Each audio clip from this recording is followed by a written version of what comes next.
Shalom saudara-saudara yang kasih dalam nama Tuhan. Selamat berjumpa kembali bersama saya Yosua Heru Setiaji. Saudara yang kasih dalam nama Tuhan, sebelum kita akan mengupas kebenaran firman Tuhan, kita akan berdoa terlebih dahulu. Bapa di surga, pada kesempatan yang indah ini Tuhan, kami datang kepadamu mengucap syukur, banyak terima kasih buat rahmat anugerah-Mu, pemeliharaanmu ya Bapa. Penebusan dosa itu yang terpenting buat kami ya Tuhan. Itu sebabnya Tuhan, kami bersyukur untuk hadirat-Mu pada kesempatan yang indah ini Tuhan. Bahkan kami Tuhan ingin belajar daripada firman Tuhan. Biar Tuhan Engkau berkata-kata, Engkau terangi dengan Roh Kudus-Mu, agar kami memahami tentang firman-Mu dan kehendak-Mu ya Bapa. Terima kasih Tuhan, hanya di dalam nama Tuhan Yesus kami sudah berdoa, yang percaya katakan amin. Saya akan beri tema pada kesempatan yang indah ini. Izinkan saya memberi tema mementingkan diri sendiri atau egosentris. Ego berarti diri sendiri. Ego ini artinya mementingkan diri sendiri, nggak peduli dengan orang lain, nggak peduli dengan keadaan sekitar. Mungkin sekitar dalam keadaan tetangga kita susah, bodoh amat. Kalau orang Sunda bilang sebedetring, ya. Kemudian kalau orang Jawa bilang sakarepmu, begitu ya saudara ya. Jadi masa bodoh, mau tetangga makan kek, mau tetangga seneng kek, atau mungkin tetangga nggak ada beras, terserah mereka. Yang penting gua nih ya, yang penting hidupku enjoy gitu saudara ya.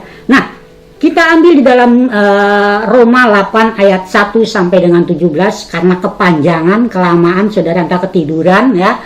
Nanti baca di rumah aja. Baca nanti kalau sudah habis channel ini, Bapak Ibu baca sendiri ya. Tapi yang terpenting di sini intinya adalah di dalam Roma 8 ayat 13. Demikian bunyi firman Tuhan Bapak Ibu Saudara. Jika kamu hidup menurut daging, kamu akan mati. Tetapi jika oleh roh kamu mematikan perbuatan-perbuatan tubuhmu, kamu akan hidup. Ini jelas banget ya Bapak Ibu ya. Di sini dikatakan jika kamu hidup menurut daging ya, menurut daging kamu akan mati. Menurut daging kamu akan mati. Tetapi jika oleh roh kamu mematikan perbuatan-perbuatan tubuhmu, kamu akan hidup. Nah, artinya begini Bapak Ibu Saudara, di dalam sekarang ini kita hidup, katakanlah kita nggak bohong ya, kita lebih cenderung hidup kedagingan kita, benar ya Bapak Ibu? Benar nggak? Benar ya. Kita lebih condong manusia hidup dalam kedagingan kita daripada hidup soleh. Buat apa hidup soleh zaman sekarang? Udah nggak zaman kali kan begitu ya. Kita harus mementingkan diri sendiri ya. Bisnis juga begitu, mementingkan diri sendiri. Yang haram aja susah ya, apalagi yang halal kan begitu. Wow, dengan yang haram aja sikat aja ya. Kita mementingkan diri sendiri, walaupun kita katakan mereknya doang di KTP ya, KTP elektrik, agama Kristen, wah keren. Ada satu percakapan, ini ilustrasi cukup bagus Bapak Ibu ya. Burung gereja, tahu dong burung gereja ya. Nah, burung gereja dengan burung hantu ya, burung gereja, burung hantu. Orang kalau ngeliat, burung hantu, burung setan gitu ya. Padahal nggak juga ya, burung namanya aja burung hantu. Bentuknya matanya bulat, bulunya hitam, pekat, ya, kemudian wajahnya pipih gitu, gepeng seperti yang menyeramkan. Burung hantu dengan burung gereja. Satu ketika saya waktu itu pernah membantu satu gereja ya, gereja salah satu gereja lah pokoknya ya. Salah satu gereja, itu gerejanya tinggi banget ya. Di situ kalau siang hari itu banyak burung gereja pada nempel di atas. Jadi setiap Sabtu dan Sabtu menjelang mau Minggu, besoknya Minggu saya harus bersihkan. Di situ banyak kotoran-kotoran daripada burung gereja tersebut. Ada percakapan yang sangat menarik ya, ini ilustrasi aja ya. Jadi ada burung gereja, ada burung hantu. Burung gereja bilang begini ya, sok deh nih gitu ya, sok suci gitu kan, banyak orang sini sok suci gitu. Burung gereja bilang, burung hantu ngapain lu ada di burung ya kan, bahasanya bahasa sehari-hari biar saudara nggak ngantuk. Ngapain lo burung hantu ada di gereja, kamu kan jelek, wajahmu jelek, tidak menarik, lain dengan saya kan menarik gitu kan. Dibandingkan dengan kamu cuma bunyinya gaguk-gaguk aja. Saya lebih cerah, lebih ceria daripada kamu, kata burung gereja gitu. Tetapi burung hantu bilang gini, betul, ya memang wajahku jelek, wajahku tidak menarik, buluku pun hitam, pekat, jelek, suaraku juga tidak bagus seperti engkau, sahabatku, kata burung hantu gitu ya. Tapi perlu saudara ketahui, perlu sahabat ketahui, hai burung gereja, saya di gereja, saya cuma numpang doang, ya. Oke, kalau memang burung gereja tidak menghendaki saya di gereja, saya akan pergi. Tapi ketahuilah, catatan katanya gitu ya, bahwa sesungguhnya kamu burung gereja, tapi kamu di gereja cuman numpang tok, numpang tidur tok. Bahkan kamu tidak sedikit hinggap di atas daripada plafon gereja. Bahkan kau meninggalkan kotoran-kotoran, baik itu kotoranmu, kemudian sarang-sarangmu juga mengotori daripada mimbar gereja, kemudian bangku gereja, alat musik gereja, sound system gereja. Itu akan tidak eloknya, tetapi saya lebih elok. Walaupun saya burung hantu, saya tidak pernah mengotori gereja. Saudara, kita dapat mengambil kesimpulan dari percakapan burung hantu dan burung gereja. Seringkali kita namanya juga disebut orang gereja, orang Kristen, cuma namanya tok. Tapi seringkali kita suka tidur di gereja, ya kan? Mengotori daripada gereja, main HP di gereja, tidak elok. Sementara pendeta sedang khotbah, ya. Pendeta sedang khotbah, kita ngobrol sana sini, rencana pulang gereja habis mau kemana nih, kita ke mall mana nih, makan apa nih yang enak dan lain sebagainya. Ini membuat hati Tuhan terluka. Nah, ini yang disebut hidup dalam kedagingan, Bapak Ibu. Paham ya? Nah, jadi alangkah baiknya bahwa kalau kita ini memang orang Kristen, hiduplah elok di hadapan Allah. Hiduplah baik, hiduplah penuh dengan saleh, tidak egois. Nah, saudara kasih dalam nama Tuhan, di sini berbicara tentang secara sunat, secara kalau di dalam perjanjian lama ini tentang badan ini tentang sunat secara harafiah. Nah, Paulus dengan rendah hati yang seorang menganggap dirinya yang lain lebih utama. Nah, ini dalam Filipi pasal 2 ayat 3b sampai 4, demikian bunyi firman Tuhan.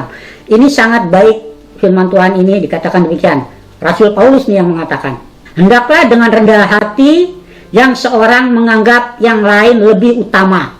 Jadi kita harus menganggap orang lebih utama daripada kita. Nah, dan janganlah tiap-tiap orang hanya memperhatikan kepentingan diri sendiri. Artinya semuanya saya, apa-apa saya, kok saya enggak, ya, dan lain sebagainya. Tetapi kepentingan orang lain juga. Saudara yang kasih dalam nama Tuhan, ada beberapa orang yang tidak mementingkan diri sendiri. Dia diberkati Tuhan. Kalau kita hidup tidak mementingkan diri sendiri, pada saat kita nggak ada dipanggil Tuhan, ya ada satu pepatah begini: macan mati meninggalkan belang, gajah mati meninggalkan gading, manusia mati meninggalkan apa? Utang. Oh enggak ya, tapi apa? Nama. Artinya begini, pada saat kita dipanggil Tuhan, ini yang diingat nih nama kita, Bapak Ibu. Betul ya, setuju ya. Yang diingat nih hanya nama kita, kebaikan kita. Contoh, misalkan kita ambil misalkan dari kalangan lain lah. Ada satu syekh ya yang belum lama ditusuk ya, kemudian dia meninggal dunia belum lama ini. Dia sangat baik. Saya salut dengan dia, walaupun mungkin tidak seiman dengan kita, tapi ajarannya sangat baik. Pada saat dia ditusuk, dia memaafkan orang yang ditusuk itu. Ini dari kalangan lain saya berbicara. Tapi yang baik perlu kita ambil, kan begitu Bapak Ibu. Yang baik perlu kita ambil. Nah, pada saat dipanggil Tuhan, dia meninggal dunia. Ini, aduh banyak yang berduka. Aduh dia baik, saya baik, lain daripada yang lain dan begini seperti itu. Nah, saudara yang kasih dalam nama Tuhan, pada saat kita berbuat baik dengan orang, kita dipanggil Tuhan, yang diingat adalah kebaikannya, ya. Contoh, belum lama ini kita berduka, bukan berduka ya, turut belasungkawa pendeta Yakub, Bapak Pendeta Yakub Nawai, itu salah satu rohani saya, ya. Jadi beliau pada waktu saya masih remaja, saya bergereja di tempat beliau. Bahkan saya belajar di PGA, Pendidikan Guru Agama Kristen di Bethel. Saya pun itu beasiswa dari GBI Mawar Saron. Yang pernah saya ingat, karena waktu itu saya masih muda, motor saya tulisin begini, itu kata-kata yang masih terngiang-ngiang, ya. Beliau katakan begini, saya punya motor, saya tulisin motornya, full ngantuk, gitu ya. Ya namanya kayak orang anak muda, full ngantuk, ditulis gitu sama saya, ya.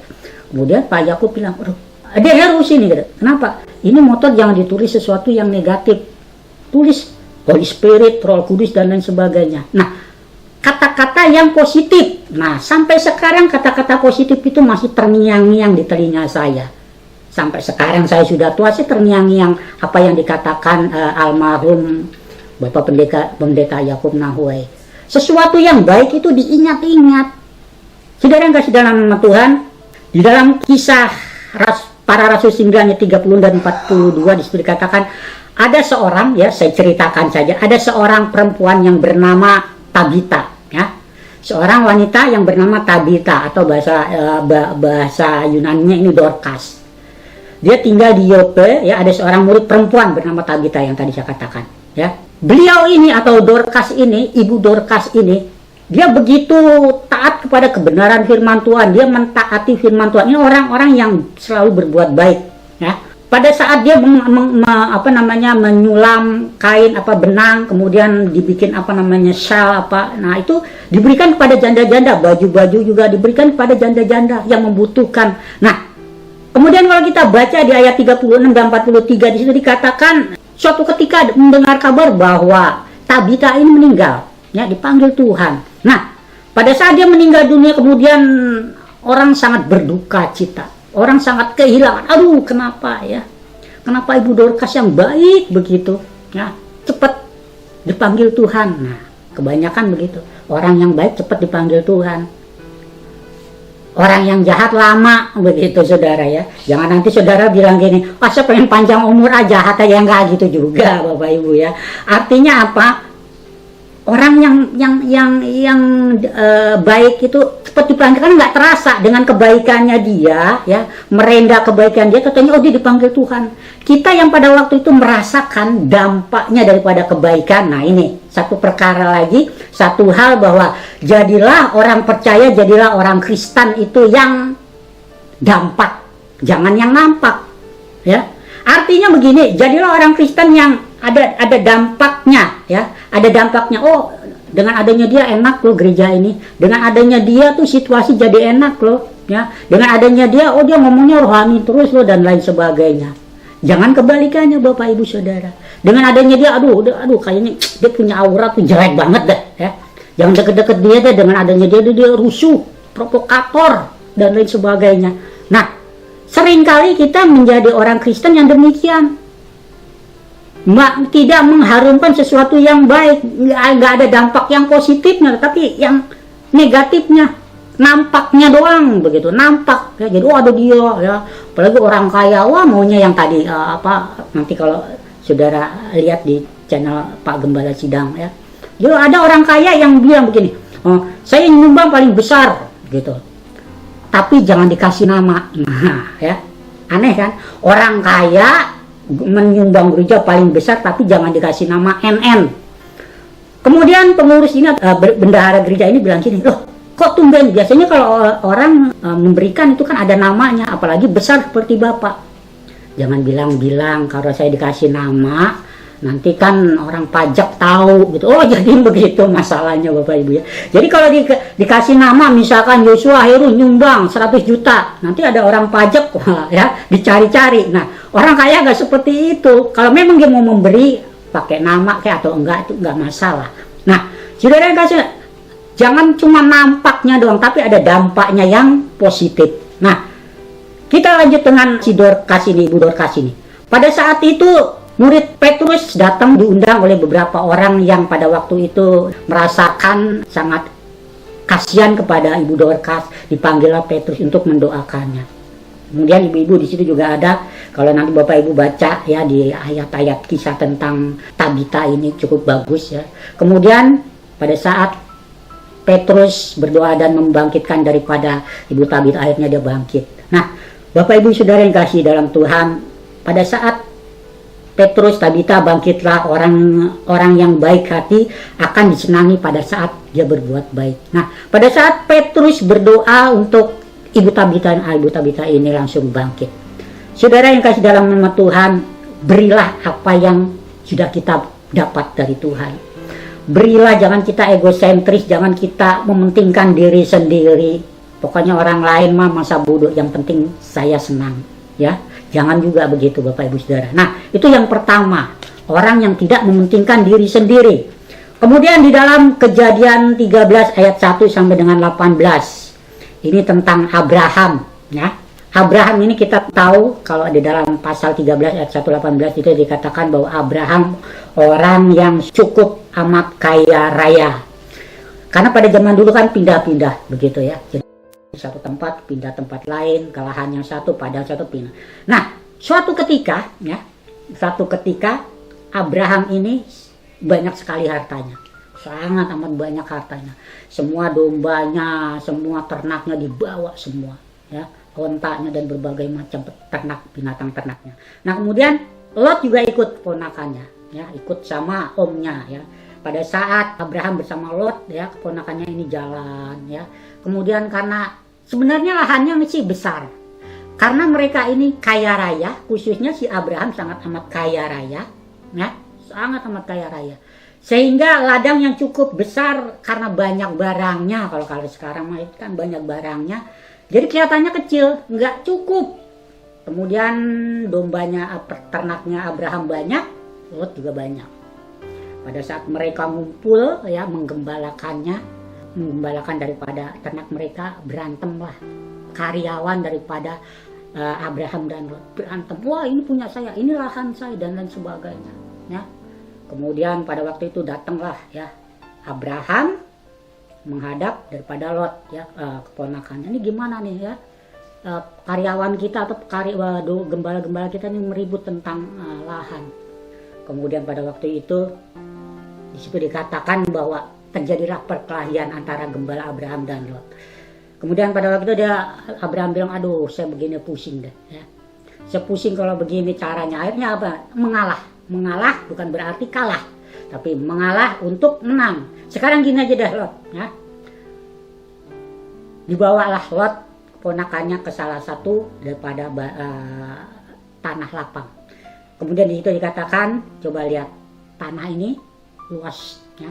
Sekarang kamu pilih, ya. Nah, ini orang yang sangat bijaksana. Abraham orang yang sangat bijaksana. Mengapa saya katakan demikian? Lot kan cuma numpang. Lot kan cuma keponakannya, bisa aja, Lot keponakanku, kamu dapat yang itu aja, ya. Enggak. Ini salah satu orang yang bijaksana. Dia katakan, kamu pilih deh, ya, yang mana. Contoh gini, misalkan saya punya barang, punya sepatu banyak, ya. Kemudian misalkan ada teman saya atau kemudian keponakan saya, ini saya punya sepatu banyak, ya. Ini kamu yang ini, ya. Biasanya kita ngasih yang mana? Yang jelek apa yang bagus? Yang jelek, yang ada sol-solnya dikit robek, yang kulitnya udah pecah-pecah, kan begitu. Ini buat kamu nih, saya udah nggak kepake, udah modelnya udah nggak up to date lagi dah, ya udah buat kamu dah, kan begitu kan. Karena yang jelek dikasih ini, ya. Jarang loh ada orang yang bilang begini, ini saya ada sepatu banyak, ini ada yang termahal buat kamu, nggak ada, ya. Atau mungkin suruh milih, nggak ada, pasti dikasih lah, orang saya yang punya kan sepatu saya kasih ini lah buat kamu, ini saya udah nggak kepake, ini kekecilan, ini kegedean dan sebagainya. Tetapi lo tidak begitu, tapi dia pilih mana. Kalau kamu ke kiri, aku ke kanan. Kalau aku ke kanan, kamu ke kiri. Nah, saudara dikasih dalam, dilihatlah oleh Lot lembah Yordan begitu subur, ya. Wah, ya. Menurut kasat mata kan, waduh, ya, padang ada pada Yordan tuh begitu subur, banyak airnya seperti seperti taman Tuhan, ya. Diambillah tanah yang subur oleh keponakannya, dan Lot tinggal di Sodom. Nah, pada waktu itu secara manusia kasat mata Abraham tinggal di tempat yang sangat amat lebih jelek daripada si Lot. Tetapi Tuhan memberkati daripada Abraham. Dia katakan, disinilah engkau akan berkembang biak, anak cucumu seperti debu, seperti pasir di pantai, dan seperti bintang di langit. Kalau saudara baca nanti. Nah, diberkati pada saat kita mementingkan orang lain. Sekali lagi, kita akan diberkati pada saat kita mementingkan orang lain. Tetapi kebalikannya, kita tidak akan diberkati kalau kita mementingkan diri sendiri. Ya memang, ini hak kita, ini harta-harta kita. Tapi firman Tuhan katakanlah, diberkatilah orang. Ya. Kalau kita mementingkan orang lain, kita akan diberkati. Nah, saudara yang kasih dalam nama Tuhan, bahkan pada saat Lot diserang oleh raja-raja timur, ya, yang membela itu adalah Abraham, 318 orang, ya, itu dikirim untuk menyerang, untuk membalas daripada musuh yang menyerang daripada keponakannya tersebut. Ya. Akhirnya yang turun tangan siapa juga? Abraham juga. Diberkati dengan tentara-tentara, dengan orang-orang yang gagah perkasa. Saudara yang kasih dalam nama Tuhan, ada satu ayat demikian. Terambil dalam Roma 14 ayat 12. Demikianlah setiap orang di antara kita memberi pertanggungjawaban tentang dirinya sendiri kepada Allah. Jadi pada saat nanti kita dipanggil Tuhan, ada pertanggungjawaban. Ya, apa yang sudah engkau berikan, apa yang sudah engkau berikan buat orang lain di sekitarmu.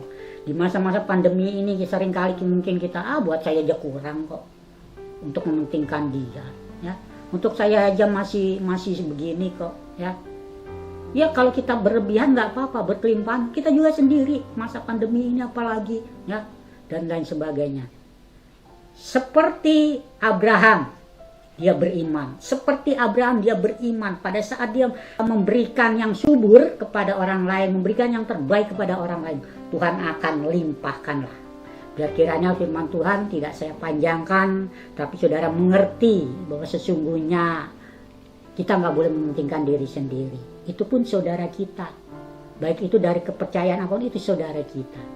Amin buat firman Tuhan. Kita tundukkan kepala. Bapa di surga, terima kasih buat firman-Mu yang telah mengajarkan kami untuk tidak mementingkan diri sendiri, ego di dalam diri kita. Biar firman Tuhan ini menegur hati kita dan kami dapat implementasikan kepada orang lain, ya Bapak. Terima kasih Tuhan, hanya di dalam nama Tuhan Yesus kami sudah berdoa dan mengucap syukur. Haleluya. Amin. Shalom.